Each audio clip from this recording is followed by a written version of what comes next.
ఒక రైతులకు 24 గంటల కరెంటు అన్నది ఒకటే కాదు, దేశంలో ఎవరు ఇవ్వలేదు స్వాతంత్రం వచ్చిన తర్వాత.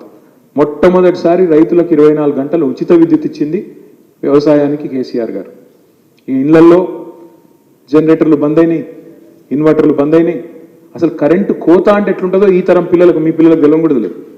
ఎవరికైనా ఇప్పుడు మీ పిల్లగానికి చెప్పినాం అనుకో, అరే మేము 10-15 ఏళ్ళ కింద కరెంటు పోతుండరా అంటే అదేంది పోడింది, కరెంటు పోడింది అదేం విచిత్రం అన్న కాడికి అంత కాన్ఫిడెన్స్. అంటే ఒక జనరేషన్లో ఆ స్థిరత్వాన్ని, లేదా మనం వింటుంటే నేను చిన్నగా ఉన్నప్పుడు అమెరికాలో గిట్లుంటుందట, ఆడ గట్లుంటుందట, కరెంటే పోదట. మన దగ్గర కూడా ఆ పరిస్థితి తీసుకొచ్చింది కేసీఆర్ గారి నాయకత్వం. అయితే మీకు తెలుసు మనం కూడా ఒక రాజకీయ పార్టీ నడుపుతున్నాం. సహజంగానే మా మీద కూడా ఒక పార్టీ నడపాలన్నప్పుడు, రాజకీయాల్లో ఉన్నప్పుడు ఒత్తిళ్ళు ఉంటాయి. మాకు కూడా చాలా ఒత్తిళ్ళు వచ్చినాయి.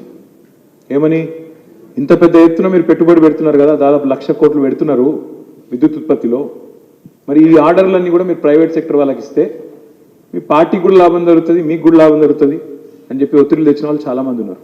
కానీ కేసీఆర్ గారు ఎంత గట్టి నాయకుడు అంటే, ఎవరు ఏ రకమైన ఒత్తిడి తెచ్చినా చాలా సింపుల్గా ఒకటే మాటలు కొట్టి పారేసిండు. ఉద్యమంలో నేనే చెప్పినాయా పబ్లిక్ సెక్టర్ అండర్టేకింగ్ కంపెనీలకి, ఎట్టి పరిస్థితుల్లో నేను పబ్లిక్ సెక్టర్ అండర్టేకింగ్కి ఇస్తా అని చెప్పిండు. చెప్పినట్టే జెన్కోనే చేయమన్నాడు, మొత్తంగా జెన్కోనే నడుపమన్నాడు, బిహెచ్ఈఎల్కి ఆర్డర్లు ఇచ్చిండు.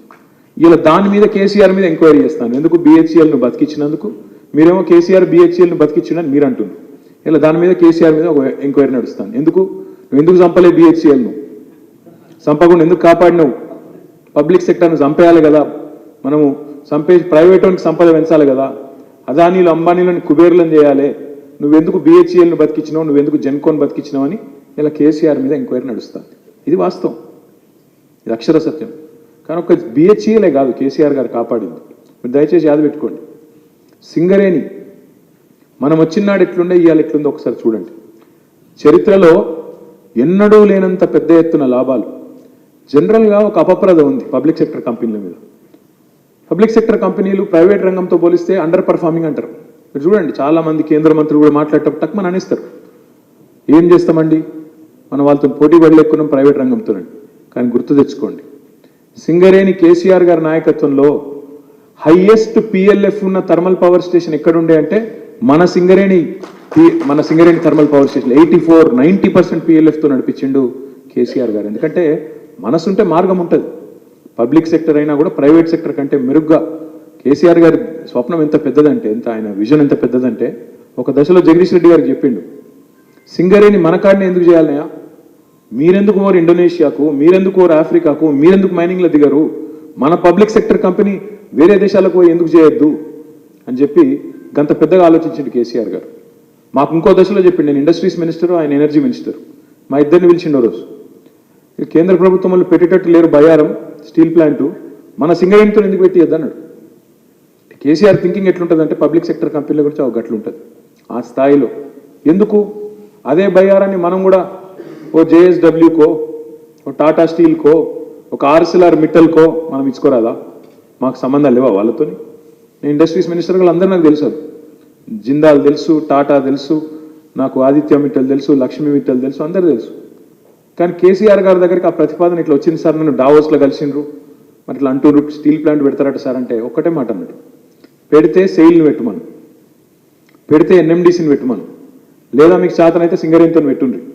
కానీ ప్రైవేట్ వాళ్ళు వద్దా, నువ్వేమని అనుకో, వాళ్ళ ఉద్దేశాలు వేరే ఉంటాయి, వాళ్ళ ఎజెండాలు వేరే ఉంటాయి, వాళ్ళ అలా కార్మికులకు హక్కులు ఉన్నాయి, తీసవతల వారేస్తారు, హైర్ అండ్ ఫైర్ అంటారు, తీసవతల వారేస్తారు, లెక్కపత్రం ఉండేది, కరెక్ట్ కాదు, వద్దు అని చెప్పి గట్టిగా మాకు చెప్పిండు.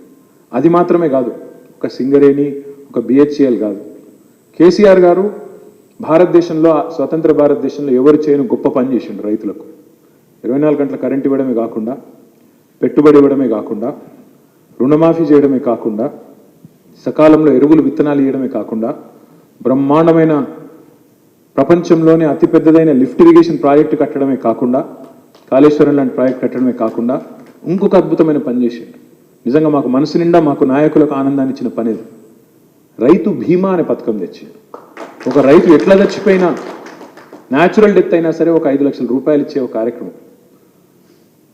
మళ్ళీ ఆ కార్యక్రమం పెడుతున్నప్పుడు కూడా మా మీద ఒత్తిడి, ప్రైవేట్ ఇన్సూరెన్స్ కంపెనీలు లైన్ కట్టిండ్రు, బజాజ్ అలయన్స్ అంటాడు, యునైటెడ్ ఇండియా అంటాడు, ఇంకేదో అంటాడు వస్తారు వాళ్ళు వచ్చి మేము ఇస్తామంటే మేము ఇస్తాం.